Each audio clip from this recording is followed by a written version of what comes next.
it's Vanessa the Crafty Gemini. I post weekly how-to video tutorials right here on YouTube, and in this video I'm teaching you how to make this cute and comfy doggy sweater.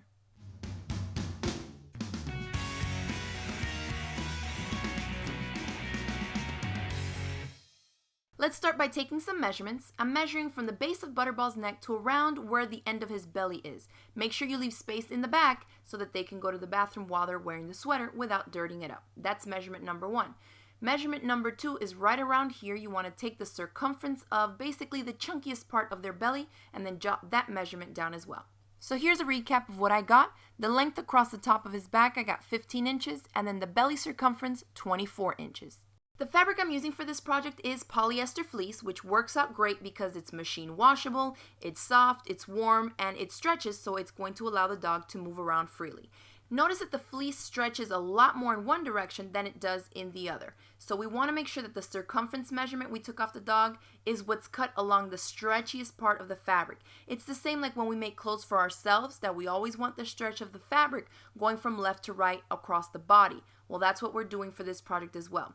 So in this direction, I've cut it 15, the exact measurements that I took off the dog. This is the length from his neck down to the base of his belly, 15 inches that way, and then 24 inches for the circumference, which has been cut along the stretchiest grain of the fabric. Once you have the main body part of the sweater cut out, we want to figure out what's the pretty side and the ugly side of the fabric. So if you tug on one raw edge with fleece, it will automatically curl towards the ugly or wrong side of the fabric. So I know that that's this side.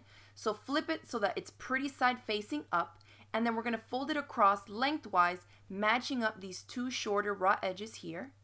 Then you just put some pins, and this you can see we're making a tube now. This is where the dog's body is going to be. So make sure that you've cut that circumference measurement along the stretchiest part of the fabric so they can fit in there. Now we're going to match up these raw edges, put a few pins, and using a straight stitch, you're going to stitch right along that edge. Once that seam is sewn, you want to reach in there and flip it so now that the right side or the pretty side of the fabric is facing out, and then set this piece aside. Now let's work on the neck, and to figure out the measurements of this piece of fabric, let me tell you how I came up with it. First, notice this is a lot wider than the neck part. So in the neck, the dog is usually smaller, so we needed to taper off a little bit so it's nice and snug, kind of like a turtleneck, right? And so to do that, here's what I did with the measurements. I took my circumference measurement, right, the one that we cut along the stretchier side of the main body part of the sweater. I took that and I subtracted 8 inches. So I had 24, subtracted 8, and I ended up with 16. So that's what I cut out here. And again, that longest measurement needs to be cut on the stretchiest part of the fabric because this is going to be going around the neck of the dog and it has to stretch, okay? So again, the circumference measurement minus 8 inches, and that was 16, so I cut that across the stretchiest part of the fabric. For the short side here, you can really do whatever you want. It depends on how thick you want the neck part to be. I like it about 3 inches. So what I did was cut the piece of fabric at 7. It's going to be folded in half, and then remember, some of it is going to be taken up as well in the seam allowance. So my piece ended up measuring 16 inches by 7 inches. Now like we did for the other piece, tug on one edge, you'll see it curl to the wrong side, lay it pretty side facing up, fold it so the shorter raw edges are touching, pin it, and again, the same exact thing you did with the larger piece, use a straight stitch, and stitch right along that edge. Once that seam is sewn, you want to open it up and then fold it in half like I'm showing you here. We basically want to meet up both raw edges so that they're all together, and what that does is expose the pretty side of the fabric towards the outside, and you have what is going to be the turtleneck part of your sweater. I'll show you here what it'll look like finished once we attach it to the body of our sweater. At this point, I like to zigzag stitch together the raw edges of just the neckline because it's bulky fabric we're working with, and we have 2 raw edges there to attach to another one. So it just makes it easier if you stitch them together first so you don't have any of those edges moving on you. Now locate that center seam on the main body piece, and the same thing for the neckline. And what you're going to do here is basically we're going to quarter each one of these tubes, right? So that seam line is 1, I don't have to put a pin there. Directly across from it though, I put a pin, and then on both folded edges on the side I put another one. So I'm just using these pins to mark off a quarter mark on each one of my fabric pieces. You're going to do that for the neck and then also for the main body piece. So here's one, we have the center seam already. Directly across from it, place a pin to mark the other side, and then on both sides again. Now, making sure that both of my pieces are with the pretty sides facing out, we're going to start matching up these seams.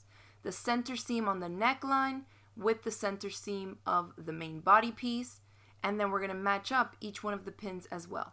So here we have center seam to center seam on each, and I'll place a pin through all those layers. Then make your way around and find the next pin on each one of your fabric pieces. So here's the next one. This pin needs to match up with this one. I can remove one, remove the second one, and pin through all the layers. So I know that they're matching and they're right where they need to be, okay? One quarter off the other with the other quarter off the larger piece of fabric means that each one of these fabric pieces have been equally distributed. So we know that if we stretch one out to stitch it to the other, it's all going to match up nicely. Again, I'll show you here. Both pins, they need to be matched up at the same spot. I'm going to remove one of them, take off the other, and then use it to pin through all the layers, the neck and the main body piece, okay? Now you can see the neckline is a lot smaller than the body piece, so this is all I have to work with here. So this tells me that when I'm sewing, I need to pull on the neckline only, not on the main body piece. Remember, this was all cut on the stretchiest part of the fabric, so if you pull on any of these, it's definitely going to stretch. And it may look like a lot of fabric to accommodate, but trust me, this stuff stretches really well. You can see that when I stretch out the neckline, it already matches up. So that's what you need to do at the sewing machine while you stitch. Go from pin to pin, stitching just the neckline so it matches perfectly with the larger body piece. To stitch this up, go ahead and remove your extension table or the supply case on your machine to expose the free arm. Also make sure that you're using at least a 90-14 needle. We're working with fleece and a lot of bulky layers here, okay? So you definitely don't want to break a needle. So what I like to do is actually to work with the neckline part towards the bottom, touching the feed dogs. I just find that it's easier for me to tug on it when it's that way, and I can keep an eye on the body piece that I am not supposed to be stretching a little bit better if it's on top. So notice I have all this fabric to work with right on top, and now from underneath I'm pulling on the neckline fabric. And if you want, you can help it by pulling it a little bit on the back as it's stitched through, okay? So don't pull the top fabric, just tug on the bottom one, which is the neckline, and continue to do that all the way around from pin to pin until you make your way around. Now we got to make the leg opening, so find the side that has the seam running down the center, and that's where we want the openings to be, because this seam needs to run down the center of the dog's chest, okay? So like you see on this one here. Now to do that, one thing you want to keep in mind is that you don't want to make these circles too big. Because this is the stretchiest side of the fabric, remember this is going left to right on the dog's body, these holes will stretch, and they will stretch a lot. So I suggest cutting the holes smaller than you think you need to have them, and then seeing how it works when you try it on the dog, okay? So what I do is actually fold this up so that that center seam is on the edge, towards the bottom edge here towards me, and then I'm going to make some marks, so I only have to cut one circle out, and I know that it's going to be symmetrical and cut right through to the other side, okay?